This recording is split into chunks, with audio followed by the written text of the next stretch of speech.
Hello channel viewers, I am DS, your psychologist, and welcome to another episode on channel NITT.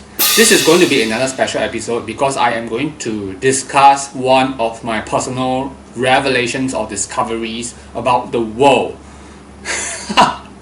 So I'm going to tell you two different stories and you've got to bear with me before I come to a conclusion.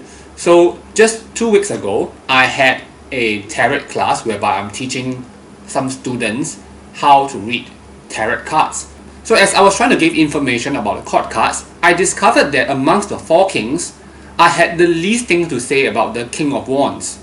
For those who are not very familiar with the MBTI tarot system, the King of Wands translates to the ESFJ.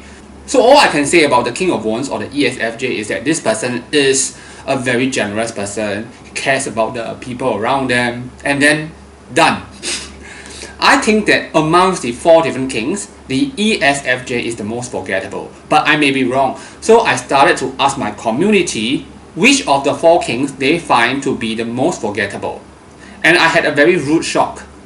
So in my community of tarot friends, I have a lot of FJ types. So they are INFJs, ESFJs, and ENFJs. Most of them identified the King of Swords, which is the ENTJ, as the most forgettable king. So despite the fact that the ENTJ is the most different, you can see that of all the kings, he is the only king and actually the only court card that faces straight dead ahead. But people tend to ignore this. They only tend to remember that the ENTJ or the King of Swords is a very unfriendly person, or he is very objective and he's very cold-hearted and he does only care about objectives and not about feelings. So all the FJ types, when they pick a king that they find forgettable, they pick the King of Swords. And here comes the problem. Many people do not understand what forgettable means. So many people are just missing the point. They are equating forgettable with somebody who is not kind-hearted or who does not possess FE characteristics. This is really bullshit because sometimes villains can be really the ones that are not forgettable at all. Take the Joker for example. Everybody remembers the Joker when they think of Batman and Robin. So at first I was thinking, okay, maybe FE types or people who are FI oriented, they are very feeling oriented. So they tend to choose based on their feeling and they are not looking at the big picture of things. They are not answering a question. Which is why, as I've explained, ENTJs and INTJs are generally the people who actually do well in psychology or essay-based questions like this. Because they really read the question and understand the question. Not like the ENFJs, INFJs, and the ESFJs. Or even the ISFJs. As some viewers may know, Singapore has just undergone a presidential election. So many of my community friends actually use tarot cards to predict who will be the next president. If not, they are using tarot cards to choose who should be the next president or who they should vote for.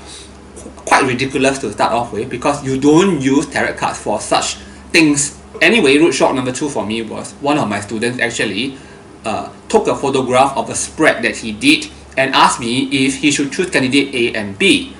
So I said, if you wanted to vote for the opposition, there are 2 candidates, right, that are supposedly labeled as opposition. So I said that you should choose the one that you think has a higher chance of winning. But my student tells me, but I want my vote to go to the better one, although he may not be the one who wins. I could link the 2 episodes together because this student of mine is an ISFJ. So immediately I realized that wow, our world is coming to an end because people are no longer in a position to be able to choose properly. ENTJs cannot rise to the occasion because ENTJs and INTJs for that matter will all be axed by all these FJ types who are only looking at who they feel to be the better one. You know, for example, a lot of people 4 years ago think that Biden is a kind and generous person, but can he lead? There is actually no correlation between being nice and being able to lead. Now, Barack Obama could be an exception for this because he is an ENFJ, which means to say he's one of the rare types that can possess both the humanistic qualities and leadership at the same time. Otherwise, most people cannot. But people are only looking at whether a person can lead because whether a person is nice. So where is our world headed towards? So as an ENTJ, I sincerely believe that sometimes it takes a monster to lead the world, to cause the world to unite again. But our world has become so laden with problems that even a monster sometimes is unable to bring the world back together as a cohesive whole community. So sometimes I can say that, remember Margaret Thatcher, Lee Kuan Yew, all these people, they managed to rise against the odds and unite a nation. But people will say that, oh, those were in the past, it's already passé. Or in this current world, this kind of management technique doesn't work anymore. We want democracy.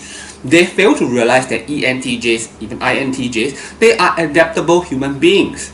So everybody has become so unidirectional in their view, so myopic, that I think our world is definitely headed towards a disaster, a collapse, because there is no leadership. The problem, after all, is there's no leadership. People are choosing the wrong leaders, or they are choosing leaders based on what they feel is right.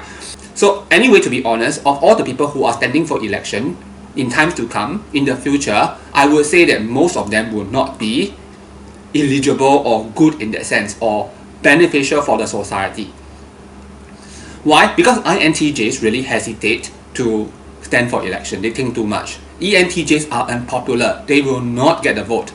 So you have it. Sometimes the world does need another Donald Trump, I think. Unpopular, but can get things done. I think at the end of the day, efficiency is more that matters. You just have to bite the bullet. This really reminds me of a movie in 2002 called Hero. This is an award-winning movie. So this show talks about many assassins who gather because they want to assassinate Qin Shi Huang, because Qin Shi Huang is a tyrant. So they had a fight amongst themselves to see who is the best person to be the assassin of Qin Shi Huang. So a character played by Tony Leung wins this war of sorts, and he was supposed to assassinate Qin Shi Huang, but he deliberately failed in a mission because he saw that only Qin Shi Huang would be able to unite the entire China. So he sacrificed himself in that war.